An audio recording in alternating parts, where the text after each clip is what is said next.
We always hear that what goes up must come down, but it seems like the property prices in Singapore just continue to defy gravity.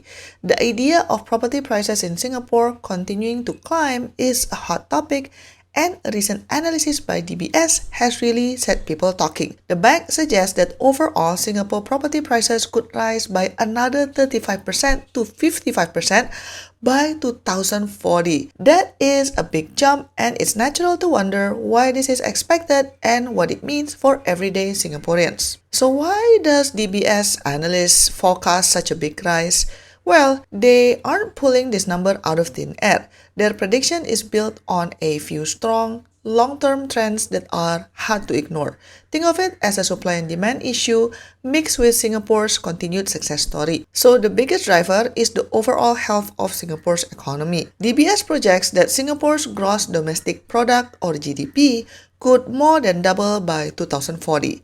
A thriving economy means more jobs, more wealth, and stronger confidence in the future. When the economy grows, people generally earn more. The forecast suggests that the median monthly income could reach around 7,000 by the mid-2030s.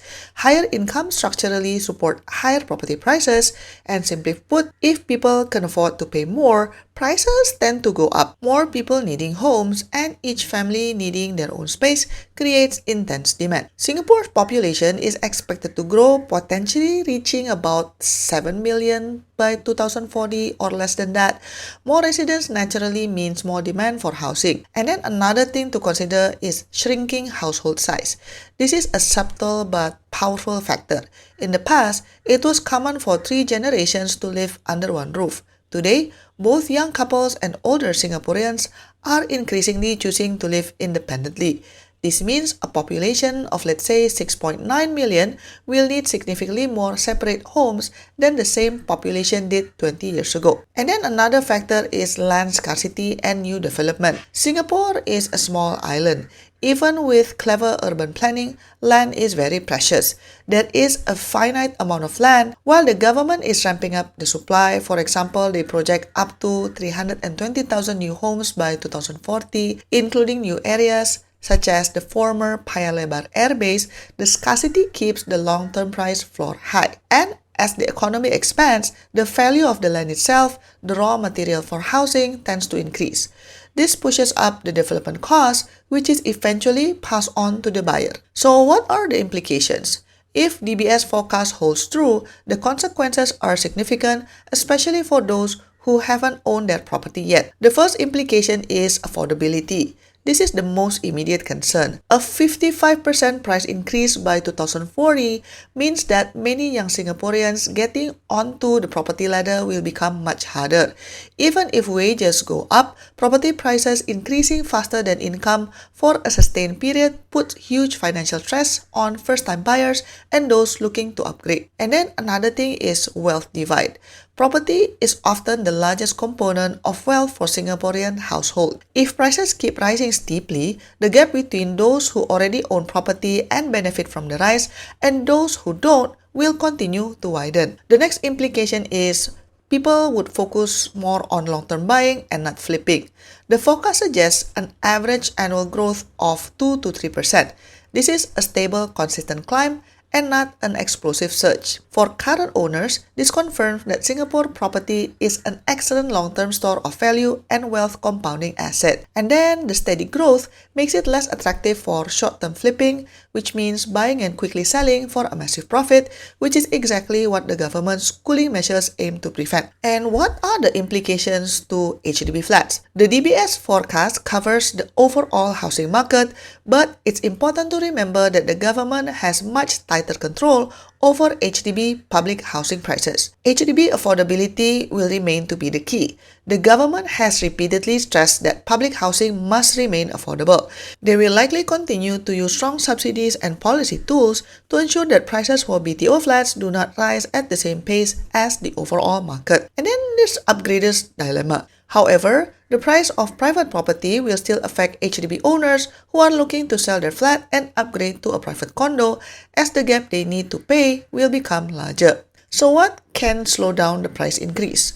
While the economic fundamentals point up, The Singapore government has a strong track record of intervening to cool the market. The increase is not guaranteed and generally can be moderated. The most direct way to ease demand is to build more homes. So, the government is already committed to increasing the supply of BTO flats, including those with shorter waiting times, and releasing more land for private development through the Government Land Sales Program or GLS. More supply hitting the market helps to ease price pressure. And then another thing is that they might deploy another set of cooling measures. Singapore has a powerful toolkit of policy measures and they are not afraid to use them. The measures mostly target demand and leverage higher stamp duties, for example, by increasing the ABSD, especially for foreigners and those buying their second or third properties, making speculation much more expensive.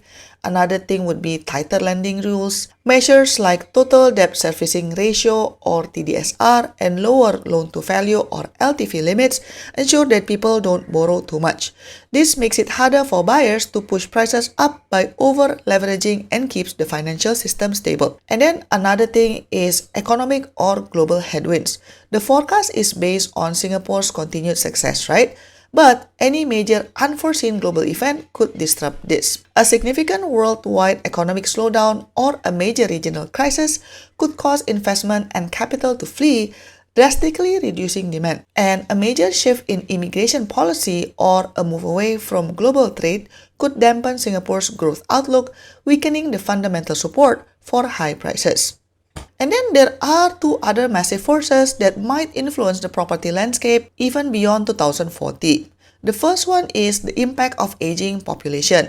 This trend cuts both ways and creates new types of housing demand. The first one is the downsizing effect. As the massive baby boomer generation ages, many will look to sell their large mature H&B flats or older private homes and downsize to smaller, more manageable units, perhaps to also monetize their property for retirement cash.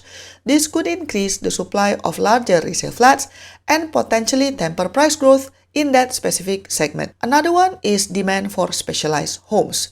On the flip side, the aging population will drive up demand for homes with integrated care services like community care apartments or CCAs, and developments focused on accessibility and wellness.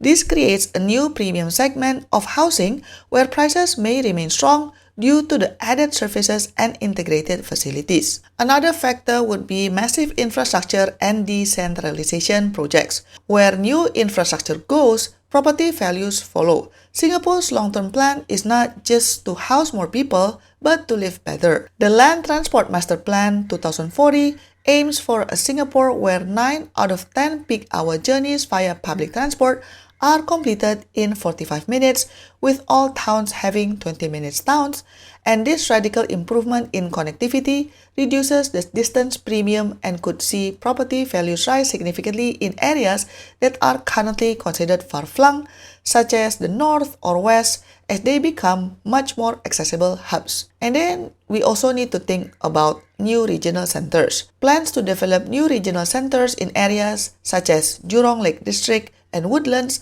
will shift jobs and amenities out of the crowded central business district. This decentralization creates mini hubs of economic activity, making surrounding residential areas much more attractive, which in turn fuels local price growth.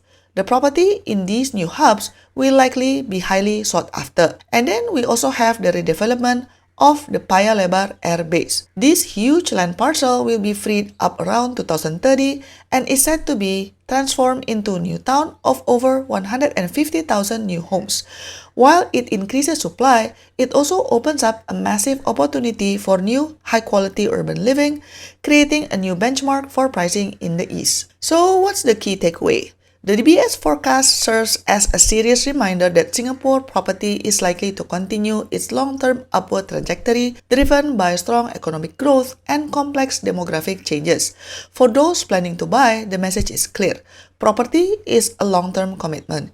You may not see explosive lottery-like returns anymore, but you should expect moderate, consistent appreciation in the value of your home over the next 15 years onwards. This makes the entry price and your long-term financial plan more crucial than ever. To support my work, you can give a one-time tip by pressing the thanks button, pick the amount that you want, and click buy and send.